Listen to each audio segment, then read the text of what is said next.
Hello friends, आज की date है 30 जनवरी 2024। स्वागत है आपका आज के करंट अफेयर डिस्कशन में। चलिए डिस्कशन स्टार्ट करते हैं।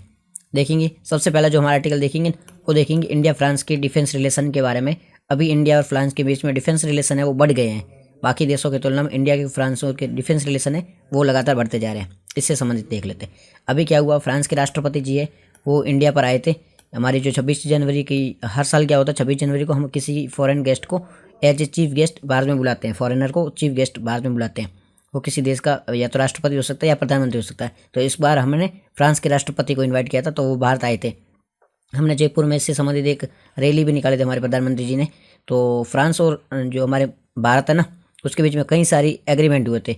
फ्रांस और भारत के बीच में कई सारे एग्रीमेंट हुए। मेन जो एग्रीमेंट हुआ था वो डिफेंस पे हुआ था। इसके अलावा एग्रीकल्चर है, एजुकेशन है, और भी कई मामलों में दोनों के मध्य कई सारे एग्रीमेंट हुए। और फ्रांस और भारत के बीच में लगातार है ना, डिफेंस के एरिया में पार्टनरशिप लगातार बढ़ती जा रही है। दोनों इंपॉर्टेंट डिफेंस पार्टनर बनते जा रहे हैं। दोनों के मध्य इंपॉर्टेंट डिफेंस टाइज हो रही है मैनी एरियाज़ में। लाइक डिफेंस में बहुत ज़्यादा, और भी कई एरिया में जो इनके बीच में टाइज है वो बढ़ती जा रही है। फ्रांस को नेक्स्ट रसिया भी कहा जा रहा है, बिकॉज भारत के जिस प्रकार से रसिया के साथ संबंध थे ना, डिफेंस के मामले में भारत के जिस प्रकार के रसिया के साथ संबंध थे, अभी वो फ्रांस के साथ देखने को मिल रहे हैं। इसके अलावा भारत के यूएस के साथ में संबंध है, इजराइल के साथ में संबंध है। फ्रांस है वो नेक्स्ट डिफेंस पार्टनर भारत का बन रहा है। तो ये पूरा फ्रांस के संबंधित था। चलते हमारे नेक्स्ट आर्टिकल में। जो हमारा नेक्स्ट आर्टिकल है वो ओला की कृत्रिम एआई के बारे में है। न्यूज़ में क्यों, अभी देखो क्या हुआ है। ओला की जो एक कृत्रिम एआई बनाएगी जिसका नाम ही है एआई, कृत्रिम एआई जिसका नाम है। एआई का मतलब होता है आर्टिफिशियल इंटेलिजेंस। हर कंपनी अलग अलग अपना आर्टिफिशियल इंटेलिजेंस बना रही है, क्योंकि एआई का दौर चल रहा है। तो जैसे कि चैट जीपीटी एक प्रकार का एआई है, वैसे अभी ओला ने भी अपना एक एआई डेवलप किया जिसको हमने डिस्कस भी किया कुछ टाइम पहले, जिसका नाम है कृत्रिम। कृत्रिम का मतलब ये संस्कृत वर्ड है। कृत्रिम का मतलब होता है आर्टिफिशियल, इंग्लिश में आर्टिफिशियल बोलते हैं ना, तो एक कृत्रिम यही वर्ड है। और अभी ये ओला ने अपना लॉन्च किया है, तो अभी ये यूनिकॉर्न बन गया है। मतलब क्या कहने का है, ओला का जो कृत्रिम एआई है वो भी यूनिकॉर्न बन गया। और पहला एआई यूनिकॉर्न पहला ही बना है। इससे पहले वैसे तो यूनिकॉर्न बहुत सारे बन चुके हैं, पर जो यूनिकॉर्न बना एआई में वो पहला ही बना है। ये ओला का एआई है, ओला का एआई है जो पहला यूनिकॉर्न बना है। ठीक है, इसलिए ये न्यूज़ में था।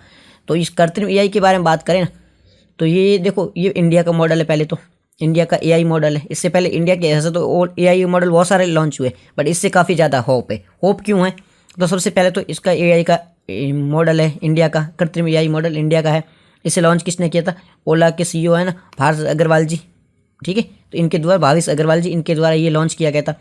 क्या काम करेगा, 2024 से ये बीटा वर्जन में काम करना स्टार्ट कर देगा। 2024 से बीटा वर्जन में काम करना स्टार्ट कर देगा। पहला तो कृत्रिम एआई किसका है, ओला का। कृत्रिम एआई किसका है, ओला का। कौन सी लैंग्वेज में, इंडियन टच में बनाया गया, इंडियन लैंग्वेज के लिए बनाया, इंडियंस के लिए बनाया गया है। ठीक है, सीईओ कौन है, भाविश अग्रवाल जी, इनके द्वारा लॉन्च किया गया है।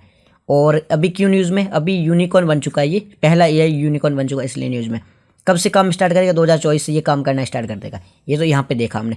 अब क्या होगा एआई के बारे में देखे इसमें। कृत्रिम एआई की बात करें तो एआई जो शब्द है वो संस्कृत के शब्द कृत्रिम से लिया गया है, जिसका मतलब होता है आर्टिफिशियल, यानी कि मैन मेड नहीं है, आर्टिफिशियल है। इसे मैन के द्वारा बनाया गया, नेचुरली नहीं है, ये मैन मेड है, कृत्रिम रूप से बनाया गया, आर्टिफिशियली काम करेगा। तो ये कृत्रिम वर्ड है वो संस्कृत का है। ये भारत का पूर्ण एआई कंप्यूटिंग स्टैक है, मतलब एआई रूप है भारत का पूर्ण एआई स्टैक है। भारत का पहला एआई है। वैसे तो एआई भारत में बहुत बने हैं, बट भारत का ऐसा पहला एआई है जो पूर्ण कंप्यूटर तरीके से काम करेगा। ठीक है, तो बहुत अच्छे लेवल पे ये काम करेगा। इसके 2 वर्जन होंगे, एक तो प्रो वर्जन होगा, एक बेस मॉडल होगा। बेस वर्ल्ड जो आम लोगों के लिए होगा, जिसे यूज़ कर सकते हैं, डेवलपर है, एप्लीकेशन वाले हैं, ठीक है, जिनको जरूरत पड़ती है वो यूज़ कर सकते हैं। और प्रो मॉडल है वो बड़ी समस्या समाधान करने के लिए, बड़े बड़े लेवल के लोग हैं ना वो यूज़ करेंगे। 2 मॉडल है, एक तो प्रो वर्जन है जो बड़े लोगों के लिए, एक बेस मॉडल है जिसे आम पब्लिक है, डेवलपर वगैरह वो यूज़ कर सकते हो। तो मॉडल कितने, 2 है, प्रो एंड बेस मॉडल है। ठीक है, एल्गोरिदम कैसा होगा, भाषा एल्गोरिदम होगा, उसके आधार पर ये काम करेगा। चैट जीपीटी के समान ही, चैट जीपीटी फॉरेन उसके समान ये है।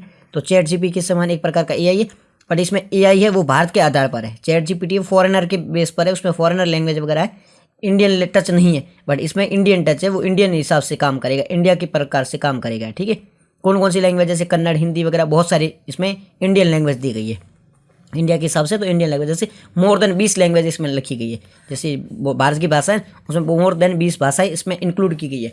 और 10 भाषा को तो ये लिख भी सकता है, 20 भाषा को समझ सकता है, 20 भारतीय भाषा को समझ सकता है, और 10 भारतीय भाषा को ये लिख भी सकता है। जैसे आप पूछोगे कि मुझे इसके बारे में मुझे बताओ यूपीएससी में आंसर राइटिंग कैसे करते हैं, इसमें गुजराती में आंसर दो मुझे, तो ये गुजराती में बता देगा आपको। आप पूछोगे मराठी में आंसर दो, तो ये मराठी में बता देगा आपको।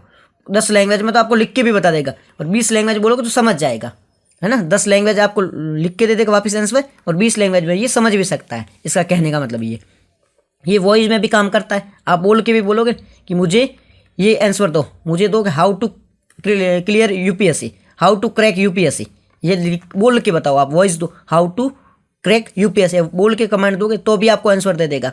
और बोलने की जगह आप लिख के बोलो हाउ टू क्रैक यूपीएससी, तो भी आपको ये आंसर दे देगा। तो वॉइस में और रिटर्न में चैट जीपीटी है ना, वो वॉइस में काम नहीं करती है, वो ओनली रिटर्न में काम करती है। तो ये वॉइस रिटर्न दोनों में काम करता है, ठीक है।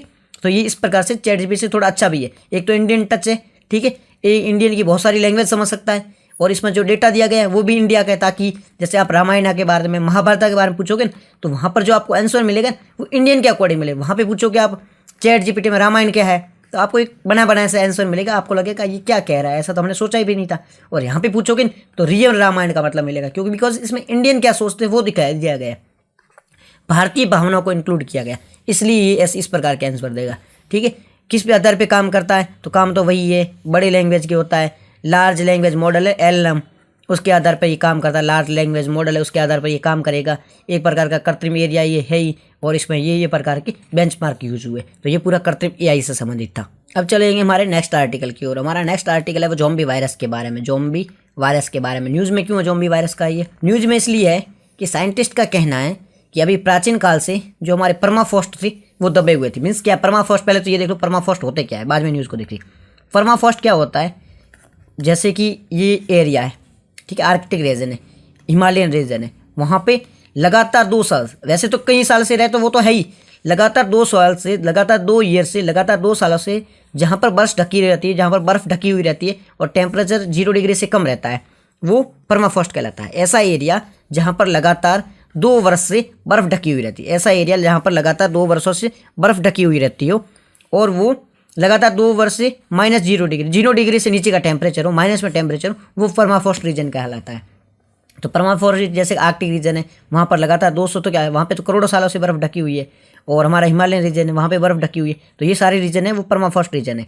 अब ऐसे परमाफ्रॉस्ट रीजन का ये बेनिफिट होता है कि इसमें क्या होता है, बेनिफिट्स मीन्स जो पुराने जो वायरस होते हैं, ठीक है, वो कई सारे वायरस इसके नीचे दबे हुए पड़े रहते हैं। तो अभी साइंटिस्ट है, उनको ये सा डाउट है कि ये जो परमाफ्रॉस्ट रीजन है, ये टेम्परेचर चेंज हो रहा है, क्लाइमेट चेंज हो रहा है, इसकी वजह से ये पिघलता जा रहा है। तो इसकी वजह से वहाँ पर जो प्राचीन वायरस वगैरह जो दबे हुए हैं वो वापस निकल आएंगे। तो इस प्रकार का प्राचीन एक ज़ॉम्बी वायरस है जो नीचे दबा हुआ है, ये परमाफ्रॉस्ट रीजन पिघल रहा है, इससे बाहर आने का खतरा है, जो पूरी ह्यूमन सिविलाइजेशन के लिए खतरा बन सकता है। इस प्रकार का ये वायरस है कि पूरी ह्यूमन सिविलाइजेशन उसके लिए खतरा बन सकता है। तो ज़ॉम्बी वायरस ऐसे वायरस है जो प्रागैतिहासिक काल से एक लंबे टाइम से दबे हुए परमाफ्रॉस्ट रीजन में, अगर वो पिघल गया सारा परमाफ्रॉस्ट रीजन, तो वो पिघले हुए जो ज़ॉम्बी वायरस से नीचे दबे हुए थे वो बाहर आ जाएंगे और पूरी ह्यूमन सिविलाइजेशन के लिए खतरा बन सकते हैं, ठीक है। तो पहली बात तो इनका कहना है कि जो हम कर रहे हैं क्लाइमेट चेंज, इसे रोकना पड़ेगा। अगर नहीं रोका तो ये वापस पुनर्जीवित हो गए तो हमारे लिए खतरा बन सकता है। हमने परमाफ्रॉस्ट के बारे में देख लिया। परमाफ्रॉस्ट क्या होता है, जहाँ पर लगातार 2 सालों से या 2 सालों से अधिक है वो टेम्परेचर 0 डिग्री से कम रहे, ठीक है, और वहाँ पे बर्फ़ जमी रही, तो वो परमाफ्रॉस्ट रीजन कहा जाता है, ठीक है। ये परमाफ्रॉस्ट रीजन के बारे में देखा, और ये पूरा आर्टिकल इससे संबंधित था। नेक्स्ट जो आर्टिकल है, अभी क्या हुआ है, रेयर गोल्डन टाइगर है वो देखा गया है।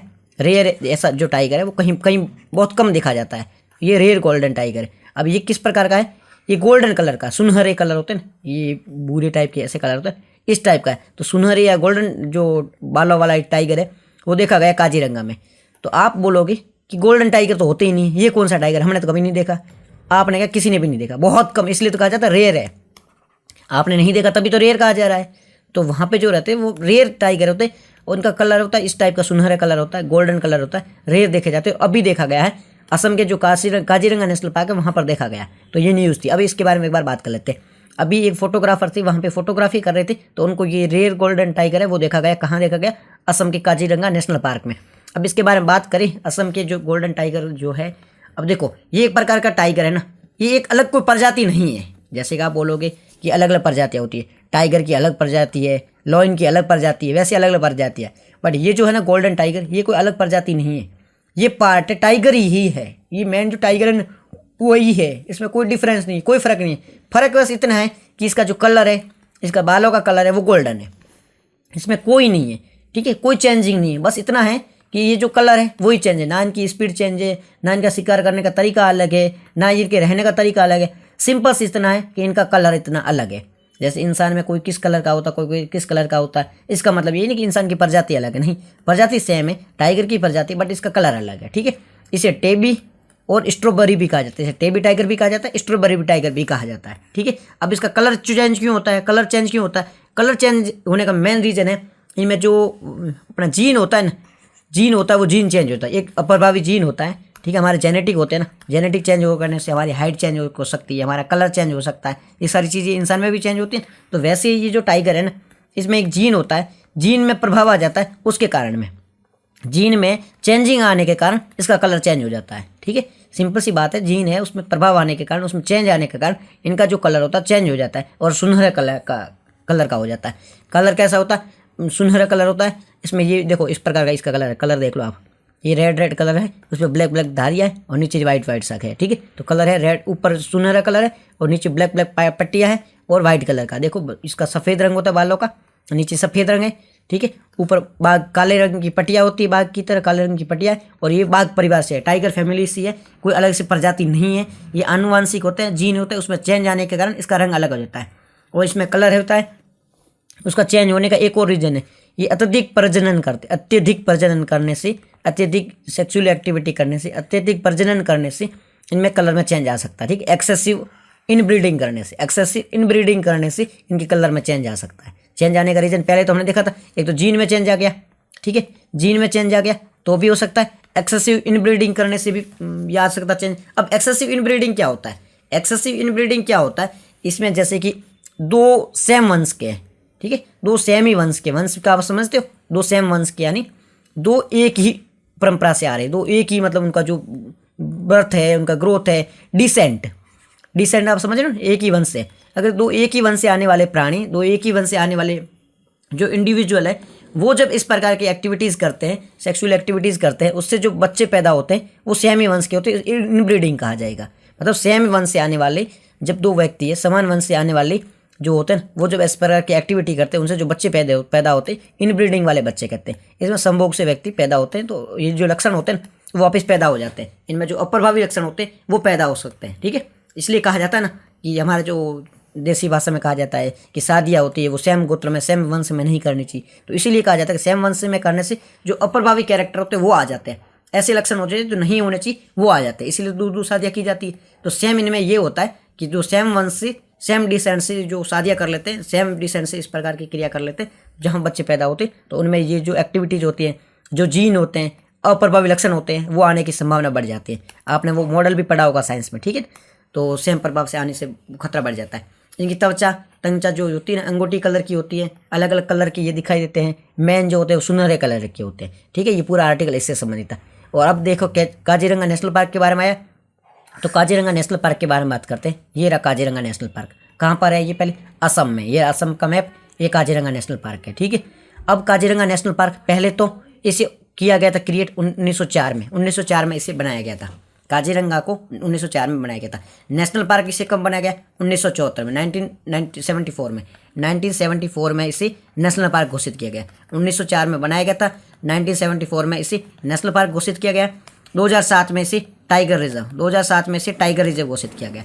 1974 में नेशनल पार्क, 2004 में टाइगर रिजर्व, 1985 में इसे यूनेस्को हेरिटेज साइट, 1985 में से यूनेस्को हेरिटेज साइट, 1985 यूनेस्को की हेरिटेज साइट इसे घोषित किया गया था। ये इंपॉर्टेंट बर्ड एरिया भी है, यहाँ पे कहीं अच्छी अच्छी बर्ड भी पाए जाते हैं, ठीक है। ये कौन सी रिवर पर है? ये ब्रह्मपुत्र रिवर पर है। ब्रह्मपुत्र रिवर यहीं से आती है, ये देखो यहीं से आती, तो ब्रह्मपुत्र रिवर के किनारे पर है। इंपॉर्टेंट यहाँ पे रिवर कौन सी फ्लो होती है? दिफ्लू रिवर है, वो यहाँ पे इंपॉर्टेंट रिवर है, वो यहाँ से फ्लो होती है। दिफ्लू रिवर यहाँ से फ्लो होती है, ठीक है।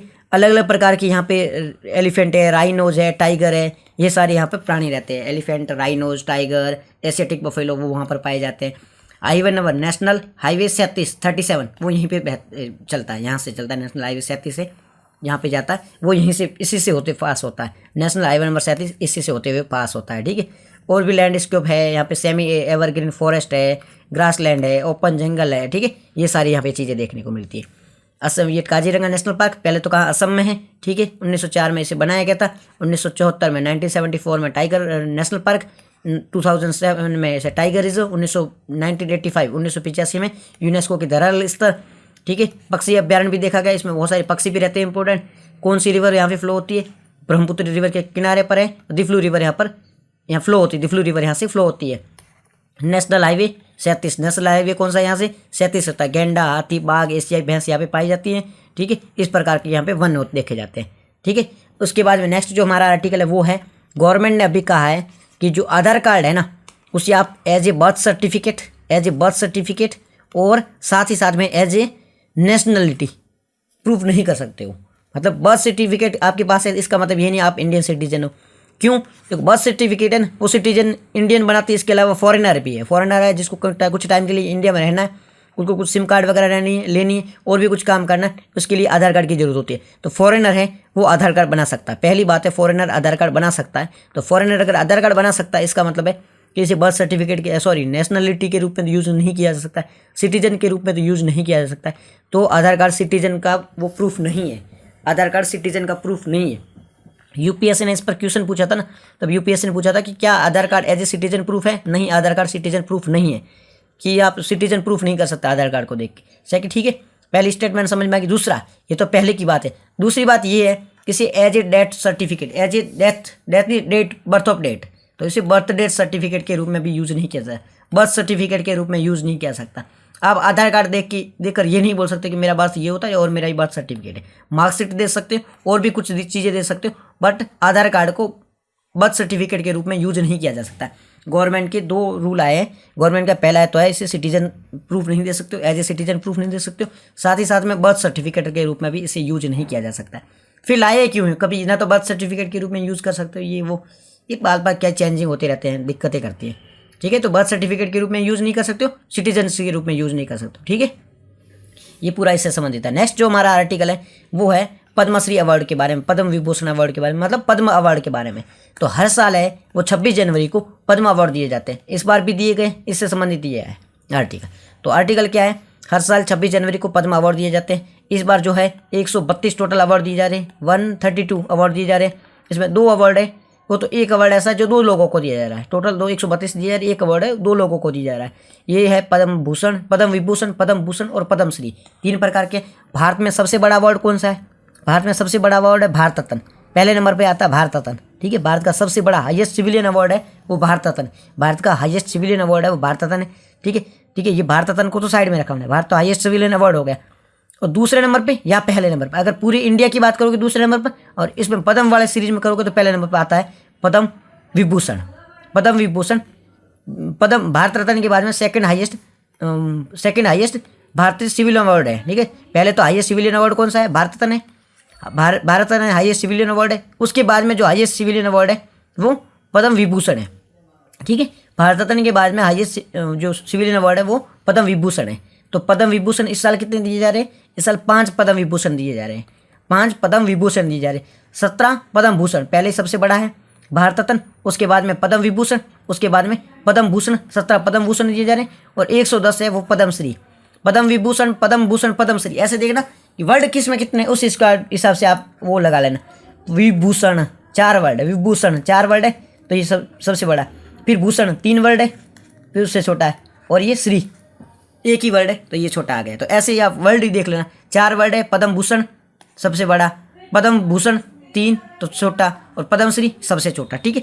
तो 5 पद्म विभूषण, 17 पद्म भूषण और 110 पद्मश्री अवार्ड इस साल दिए जा रहे हैं, हर साल दिए जाते हैं। टोटल 132 इस बार दिए जा रहे हैं, ठीक है। इसमें 30 महिलाएं हैं और ये मरणोपरांत भी दिए जाते हैं। अब ये किस प्रकार के दिए जाते हैं? ये जिंदा व्यक्तियों को भी दिए जाते हैं, ठीक है, मरणोपरांत भी दिए जाते हैं, ये इंडियन को भी दिए जाते हैं, फॉरेनर को भी दिए जाते हैं, जिंदा मरणोपरांत दोनों को भी दिया जाता है, मेल को फीमेल को दोनों को दिए जाते हैं। कि क्या क्राइटेरिया क्या है देने के लिए, क्या क्या होना चाहिए? इस सबसे पहले इसे 1949 में 1954 में 1954 में स्थापित किया गया था। इसे 1954 में स्थापित किया जाता है। देश का सर्वोच्च नागरिक पुरस्कारों में से 3 श्रेणियाँ, पद्म भूषण सबसे बड़ा, उसके बाद पद्म विभूषण सबसे बड़ा, पद्म भूषण, फिर पद्मश्री सबसे बड़ा, भारत रत्न, उसके बाद में ये 3 श्रेणियाँ आती है, पद्म भूषण, पद्म विभूषण, पद्मश्री, ठीक है। किन किन लोगों को दिया जाता है, क्या करने पर दिया जाता है? कला के क्षेत्र में, सामाजिक सोशल वर्क में काम करते हो आप, सार्वजनिक क्षेत्र में कुछ काम करते हो, विज्ञान में कुछ काम करते हो, इंजीनियरिंग में कुछ काम करते हो, व्यापार में है, उद्योग में, चिकित्सा में, साहित्यिक क्षेत्र में, शिक्षा, खेल, सिविल सेवा, इन सब में अगर कुछ काम करते हो तो आपको ये अवार्ड दिया जाता है। 1954 में स्थापित किया गया था। हाईएस्ट सिविलियन अवार्ड है, कंट्री में अलग अलग रीजन में दिया जाता है। पद्म विभूषण, पद्म भूषण और पद्मश्री दिया जाता है। किन किन में आर्ट है, सोशल वर्क है, पब्लिक अफेयर्स है, साइंस है, इंजीनियरिंग है, ट्रेड है, इंडस्ट्रीज है, मेडिकल है, लिटरेचर है, एजुकेशन है, शॉर्ट्स है, स्पोर्ट्स है, सिविल सर्विस में काम करने पर ये अवार्ड दिए जाते हैं। ठीक है। पद्म विभूषण किसे दिया जाता है? पद्म विभूषण दिया जाता है जिन्होंने विशिष्ट, असाधारण और विशिष्ट काम किया हो, असाधारण और विशिष्ट काम किया हो। क्या काम करो? एक्सेप्शनल और डिस्टिंक्टिव काम किया हो, उसको ये दिया जाता है पद्म विभूषण। उसके बाद में है पद्म भूषण, इन्होंने कुछ विशिष्ट काम किया, कुछ उच्च कोटि का काम किया, उनको पद्म भूषण दिया जाता है। और पद्म श्री किसी क्या दिया जाता है?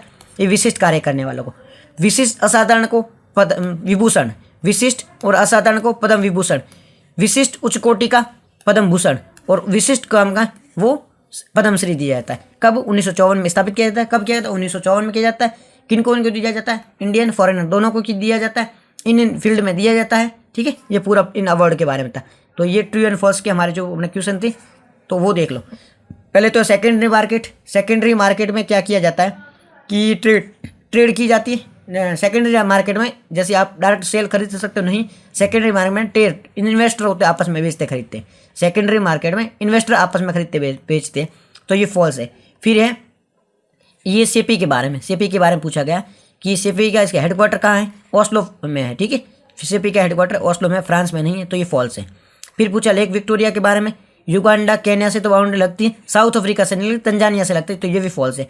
फिर ये है यंगेस्ट भारत रेसिडेंट सचिन तेंदुलकर है, ओनली स्पोर्टमैन है, यस ये ट्रू है। फिर आप ये देख के आना आपको आधार कार्ड, गोल्डन और ज़ॉम्बी वायरस के बारे में। ठीक है। हमारा जो एक और क्वेश्चन था वो था कैपिटल मार्केट के बारे में। तो कैपिटल मार्केट में गवर्नमेंट बॉन्ड आता है। यहाँ कैपिटल मार्केट क्या होता है? लॉन्ग टर्म वाला होता है। Capital market long term, government ये बॉन्ड है, ये लॉन्ग टर्म में आता है। फिर है ये call money, short term. Call तो शॉर्ट ही होता है ना, कॉल तो कुछ टाइम के लिए बात करते हो तो शॉर्ट हो गया। ट्रेजरी बिल ये भी 90 दिन वगैरह वाला होता है, शॉर्ट होता है। स्टॉक मार्केट ये लॉन्ग टर्म होता है, तो ओनली 2 है, वो सही होगा। उसके बाद में एंड टू एंड इंक्रिप्शन वाला ये भी सही है, और ये मेटा डाटा इसमें हाइड करता है, नहीं ये भी सही है। तो दोनों बोथ है, वो करेक्ट है, बोथ करेक्ट है, सी है। ठीक है। उसके बाद में आज के ये क्वेश्चन है, आप ये देख के आना। ठीक है। और ये भी क्वेश्चन है, ये आपके देख लेना, हम इसको कल डिस्कस कर लेंगे। तो आज के डिस्कशन में इतना ही था। Thank you very much for discussion. PDF चाहिए तो हमारा टेलीग्राम चैनल ज्वाइन कर लो, जिसका नाम है थिंकर IAS, आपको लिंक डिस्क्रिप्शन में मिल जाएगी। Thank you.